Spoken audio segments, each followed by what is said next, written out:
At some point that night, 6 men made a decision they could never undo. They didn't know if Travis Walton was alive. They didn't know if he was dead. They only knew one thing. Whatever hit him wasn't human. Some places remember what we tried to forget. Some stories refuse to die. This is Into the Unknown, where I explore haunted history, real-life monsters, conspiracies, and the unexplained. Are you ready to step into the darkness? I'm your host, Diggs, and if you're intrigued by the unexplained, the paranormal, and the strange and unusual, subscribe and step into the unknown. Dim the lights, lock the door, listen carefully. Some stories don't want witnesses, and they don't come from here. In 1975, a man stepped into the darkness of the Arizona forest, and something stepped out to meet him. For 5 days, he was gone. No footsteps, no trace, no explanation. And when he came back, he wasn't the same. The thing about forests at night is that they don't feel empty. Even when nothing's moving, you feel watched.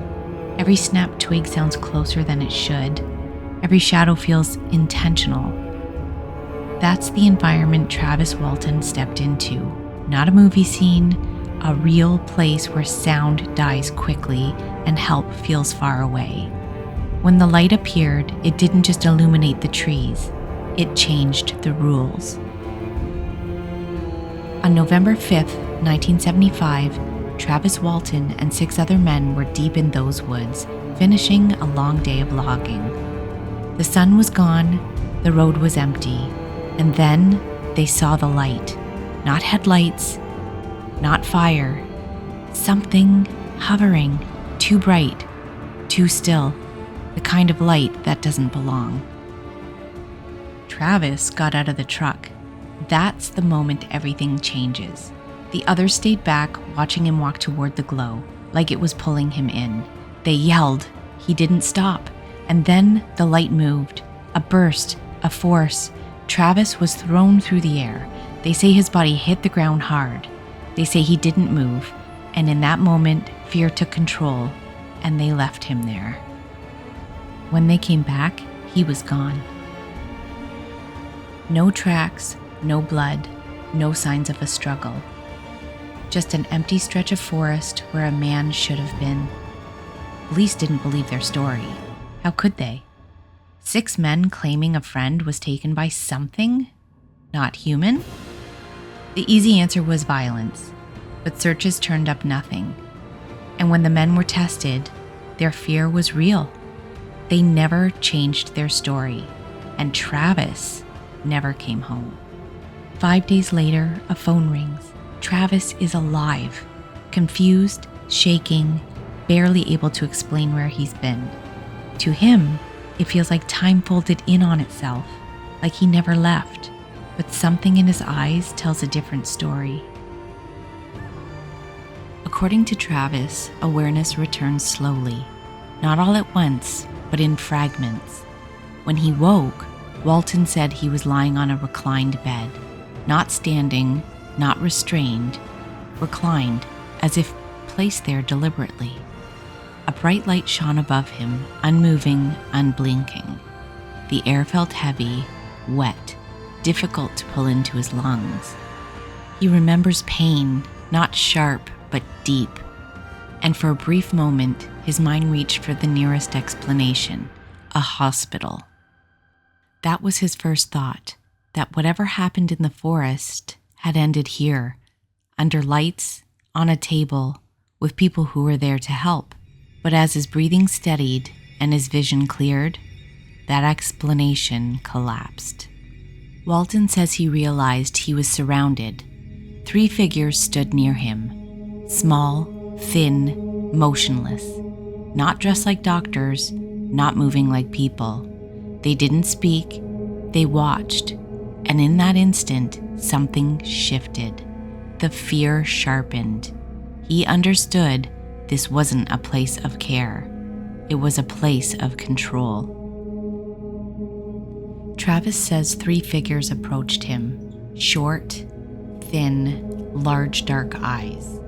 No expression he could recognize. They didn't speak, they watched. He says fear took over, not curiosity. Instinct. He panicked, he lashed out, he ran. Not because he understood where he was, but because every part of him knew he didn't belong there. Travis describes moving through corridors, rooms that felt connected but didn't make sense. Like distance worked differently. Eventually, the small beings were gone, and others appeared. These were different, taller, calmer, more human in shape, but still wrong in ways he couldn't explain. They didn't restrain him, they didn't threaten him. Instead, they guided him. Travis says he was placed on a table, not forced, but unable to resist. Above him, a circular light, bright but not blinding. He felt heavy, detached, like his body wasn't fully his anymore. No pain, no clear memory of what followed, just a sense of time slipping, like consciousness fading without sleep. The next thing he remembers is waking up, not in the craft, not in the forest, but alone, cold, disoriented, on Earth. The night air felt wrong, too loud, too sharp. He stumbled to a phone booth because it was the only thing that made sense. And when he called for help, he learned 5 days had passed. To Travis, it felt like only hours. Here's what makes this account difficult to dismiss. Travis never embellished it. He never escalated it, never changed key details even as public opinion shifted. He didn't describe monsters. He didn't claim answers. He described confusion, fear, and being returned without explanation. That lack of purpose, that absence of meaning, is what haunts this case. Because if this was an intelligence, it didn't come to communicate, it came to observe, and observation doesn't require consent. Hallucination, mass hysteria, every explanation has been offered, but none of them fully closed the door. Because decades later, the story hasn't changed, and neither has the fear of the voices of the men who were there. Sometimes the scariest part isn't what happened, it's that it could happen again. Most of us will never see a craft, never lose time, never wake up somewhere impossible, but Travis Walton did. And whether you believe him or not, his experience exists, documented, recorded, unresolved. The unknown doesn't demand belief. It only waits for the right moment and the right person. And it always chooses someone who never expected to be chosen. All right, let's slow this down for a minute. Picture this, not a studio, no microphones, just us sitting around a table late at night.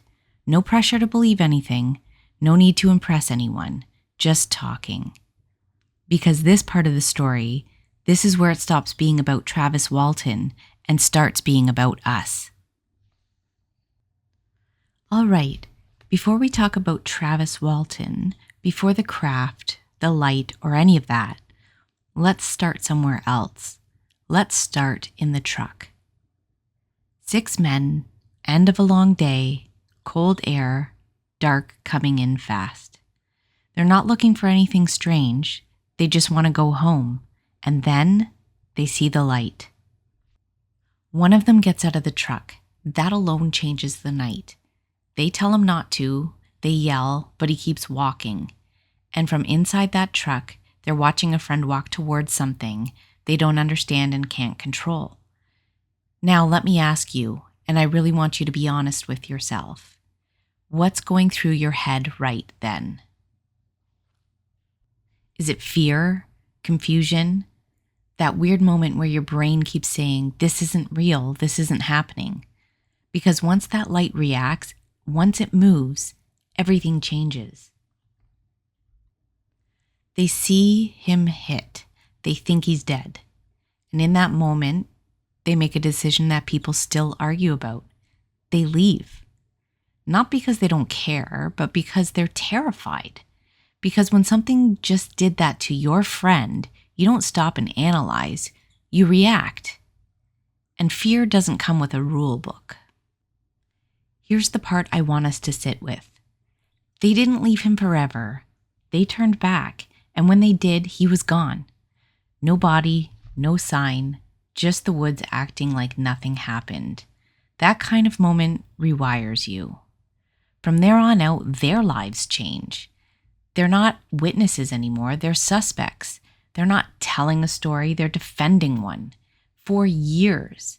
And whether you believe what they saw or not, you have to admit, whatever happened in those woods didn't just take Travis, it took something from them too. Let's talk about that moment when he wakes up.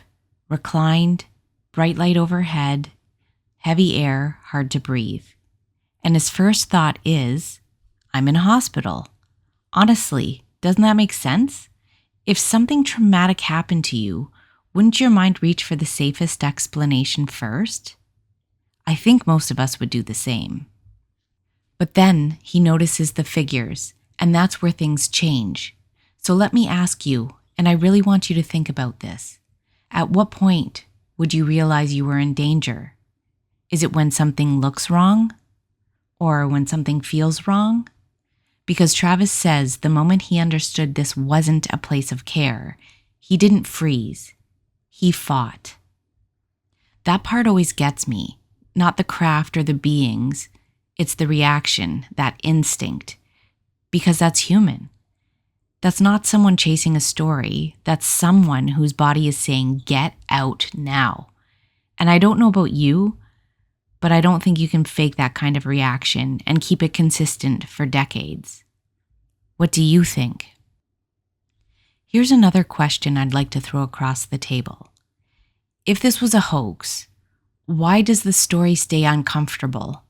There's no hero moment, no grand message, no special knowledge brought back, just fear, confusion, and being returned without answers. That's not a satisfying lie. That's an unresolved experience. And look, you don't have to land on aliens to feel unsettled by this. You can think it was psychological, environmental, or something we don't understand yet. But something happened to Travis and to the 6 men who watched him disappear. And whatever it was, it left marks that never faded. Now I think we need to talk about fear, because fear is the first thing that shows up in this story.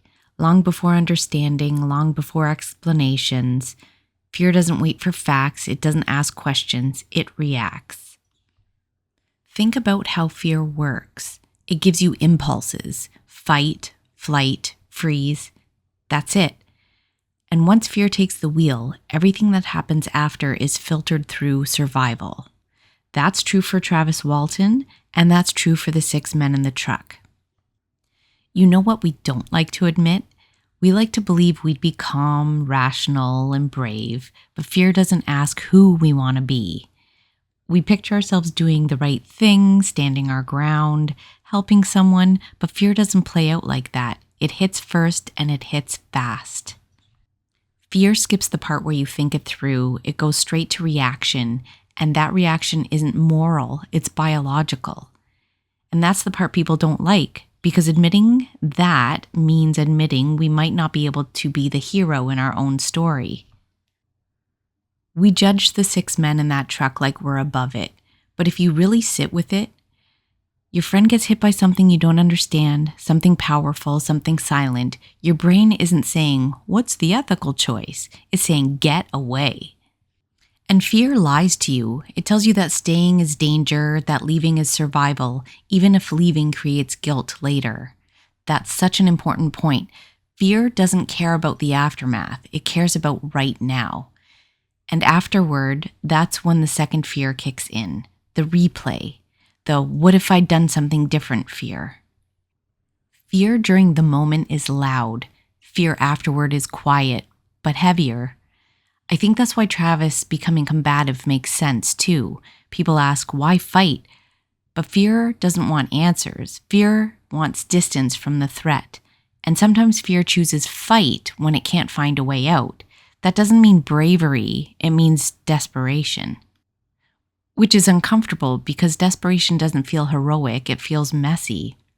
And here's the part we really don't like admitting. Some people freeze, not because they're weak, but because fear overwhelms the system. It's the brain hitting overload.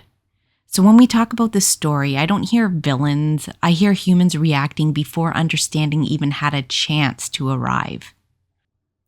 And that's scarier than the aliens part, because it means none of us really know how we'd react until we're already reacting. Fear reveals us before we get to decide who we are. And maybe that's why the story sticks with us, because it doesn't just ask, do you believe this happened? It asks, what would fear make you do? Moving on to a question that always pulls us back in. Why Travis? Why him in the first place? Was he chosen, or was he just wrong place, wrong time? Because those are very different implications. If he was targeted, that suggests intention, planning. But if it was random, then that means anyone could have been there instead. And honestly, I'm not sure which option is more unsettling. And if it was targeted, you want to know why. If it was random, you realize you don't matter at all. And here's the thing, nothing about the encounter feels personal. No message, there's no explanation. That makes me wonder if Travis wasn't the subject, but the situation was. Not like you were chosen, more like you were available. That would explain why he was returned. If you're observing something, you don't destroy it, you return it. And that brings us to another uncomfortable question. Why bring him back at all? If the goal was fear, they succeeded. But if fear wasn't the goal, then why leave him with memories? Because they didn't wipe his mind clean. They didn't explain anything either. They left him somewhere in between, which is strange, because fear without understanding is one of the most powerful human experiences there is. But do you think that was intentional? Or do you think they don't understand fear the way we do? That's the part I get stuck on. What if fear wasn't the purpose? What if it was just a side effect? Like, to them, it was neutral, clinical, but to Travis, it was trauma. Humans attach meaning to experience. We carry it, we replay it, but what if whatever took him doesn't experience emotion that way? What if they don't recognize trauma at all? So they observe a reaction, but don't understand the cost of it. So maybe fear wasn't the goal, but it also wasn't avoided. And that leaves us with this uneasy middle ground. He wasn't harmed like an enemy, but he wasn't helped like a guest. He was handled, returned, and left to live with the aftermath, which almost makes it feel unfinished, like the encounter didn't end, just stopped. And maybe that's the point. Not answers, not purpose, just exposure. So when we ask, why was he taken? We might be asking the wrong question. Maybe the real question is, what does it mean if we were never meant to understand it at all? So if we're really sitting here together and I pushed back my chair and asked one last thing, I'd ask this. If something like that happened to you, and you knew people might laugh or doubt you or explain it away, would you still tell the story? Or would you keep it to yourself and carry it alone? That's the part that stays with me. All right, we'll leave it there for tonight. But if you've got a thought, a reaction, or a question that won't leave you, pull up a chair in the comments. No debates, no judgments, just friends, talking about the things that don't fit neatly into daylight. This is Into the Unknown, and I'm your host, Diggs, and I'm glad you're here.